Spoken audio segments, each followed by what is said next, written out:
When it got hot in the valley, Thomas and Alfred drove their cows up to a cool green pasture in the mountains to graze.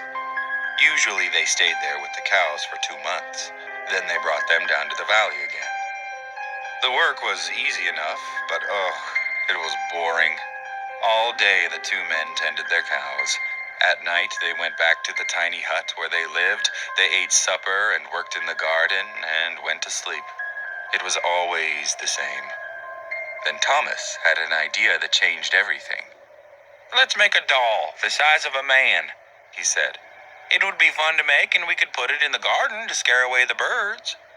"It should look like Harold," Alfred said. Harold was a farmer they both hated. They made the doll out of old sacks stuffed with straw. They gave it a pointy nose like Harold's and tiny eyes like his. Then they added dark hair and a twisted frown.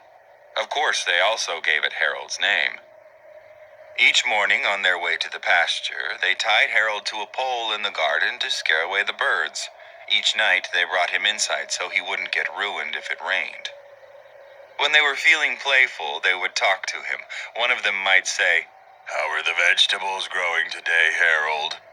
Then the other, making believe he was Harold, would answer in a crazy voice, "Very slowly." They both would laugh, but not Harold. Whenever something went wrong, they took it out on Harold. They would curse at him, even kick him or punch him. Sometimes one of them would take the food they were eating, which they were both sick of, and smear it on the doll's face. "How do you like this stew, Harold?" he would ask. "Well, you better eat it, or else." Then the two men would howl with laughter. One night, after Thomas had wiped Harold's face with food, Harold grunted. "Did you hear that?" Alfred asked. "It was Harold," Thomas said. I was watching him when it happened. I can't believe it." "How could he grunt?" Alfred asked. "He's just a sack of straw. It's not possible." "Let's throw him in the fire," said Thomas, "and that'll be that." "Let's not do anything stupid," said Alfred. "We don't know what's going on. When we move the cows down, we'll just leave him behind. For now, let's just keep an eye on him." So they left Harold sitting in a corner of the hut. They didn't talk to him or take him outside anymore. Now and then the doll grunted, but that was all. After a few days, they decided there was nothing to be afraid of. Maybe a mouse or some insects had gotten inside Harold and were making those sounds. So Thomas and Alfred went back to their old ways. Each morning they put Harold out in the garden, and each night they brought him back into the hut. When they felt playful, they joked with him. When they felt mean, they treated him as badly as ever. Then one night, Alfred noticed something that frightened him. "Harold is growing," he said. "I was thinking the same thing," Thomas said. "Maybe it's just our imagination," Alfred replied. "We've been up here on this mountain too long." The next morning, while they were eating, Harold stood up and walked out of the hut. He climbed up on the roof and trotted back and forth, like a horse on its hind legs.